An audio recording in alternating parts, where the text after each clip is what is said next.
This world is essentially a homogeneous phase of inert energy, which is space as the finest form of energy.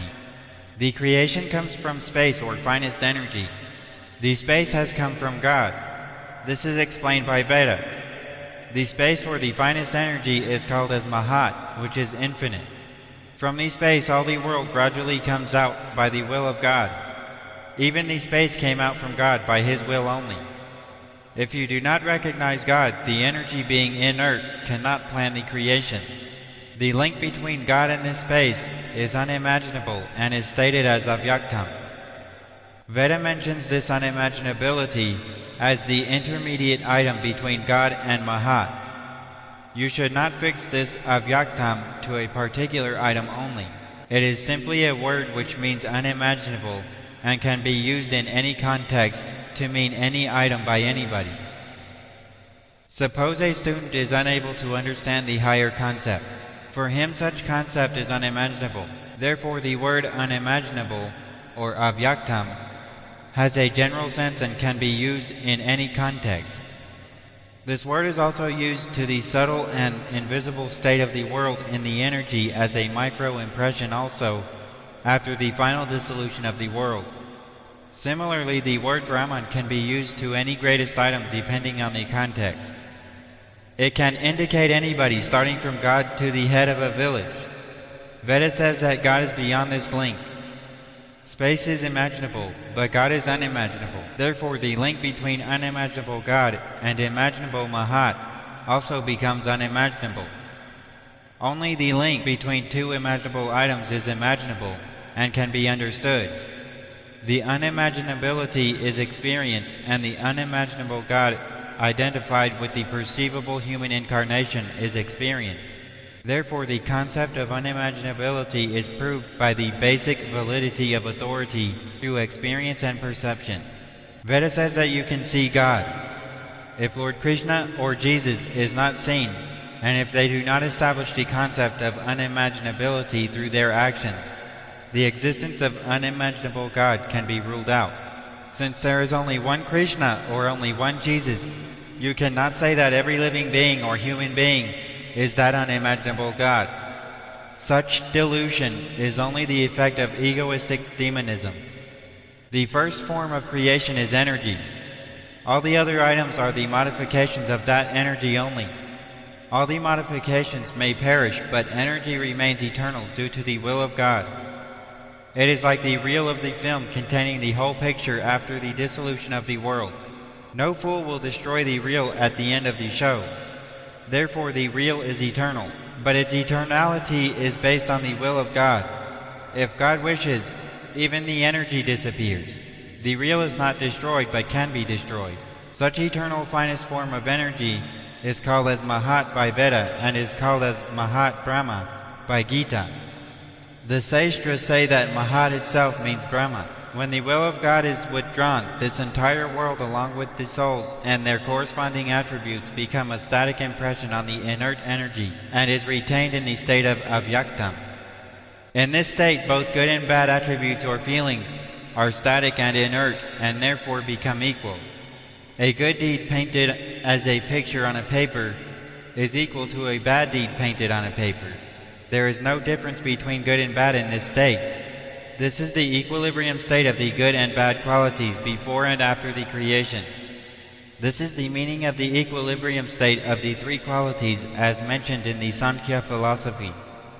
If the qualities are associated with awareness, certainly a bad feeling or a bad action cannot be equal to a good feeling or a good action.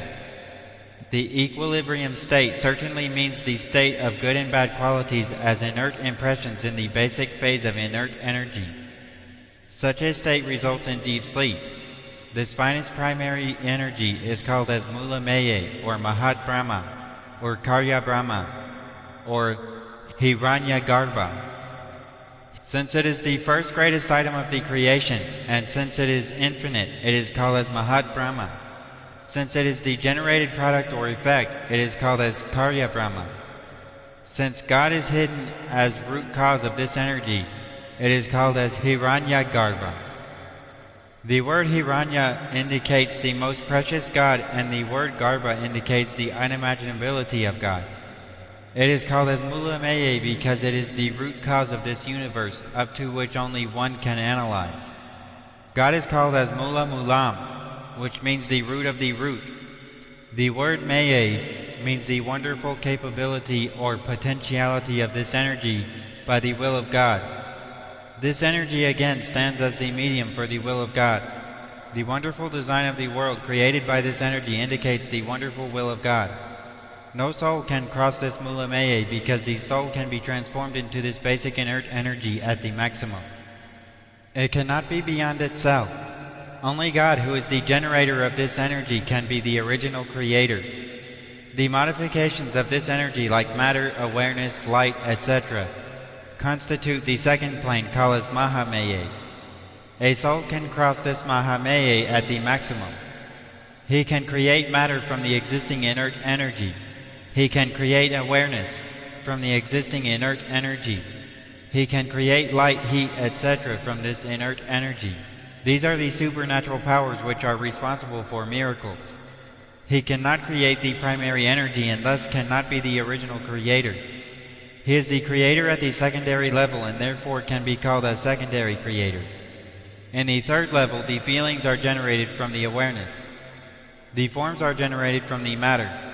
These forms and feelings constitute the third level called as Maya. Any soul has the power to cross this Maya. Anybody can produce any form from the matter. Anybody can produce any feeling from his awareness. When a devotee blessed by God with superpowers has created a golden pot, it indicates his level beyond the third and second planes. The gold is produced from the existing energy, and this shows that he controlled the Mahamaya. When that pot is produced from that gold, that shows that he controlled Maya, but he cannot create the primary energy from which the gold and pot are produced. At this point, you cannot differentiate the human incarnation from a devotee. If the human incarnation has to produce this primary energy, first he must dissolve all the existing primary energy. After such dissolution, the soul disappears.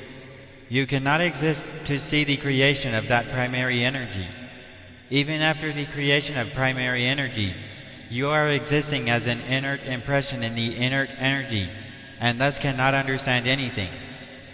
Only when this primary energy is transformed into awareness you are able to understand anything. Therefore, the transformation of inert energy into awareness cannot be also understood by you in the process of creation. You can only understand this transformation by observing the dissolution of awareness on stopping the supply of inert energy in the form of food. Therefore, any devotee can be blessed to cross Maya and Mahamaya at the most, but can never cross Mula Maya, because in such state the soul disappears along with the entire universe. When Lord Krishna was taking the parched rice from Sudama, Rukmini restricted the Lord while taking the rice for the third time.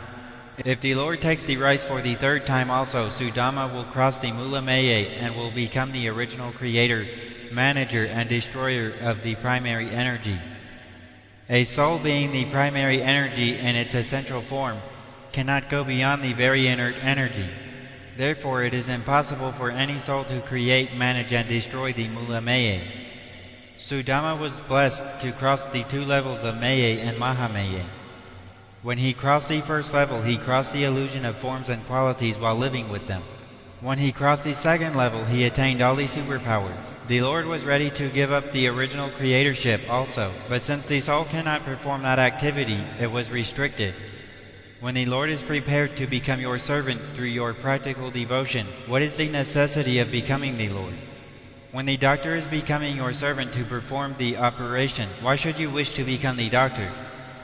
When you can attain a higher fruit than advaita, what is the necessity of aiming at advaita, in which state you have to perform the tremendous duties of creation, management, and dissolution of the universe? Such duties are impossible to any soul and are also unnecessary headache, when there is a possibility of becoming the master of God through the real practical devotion. God becomes servant of his servants.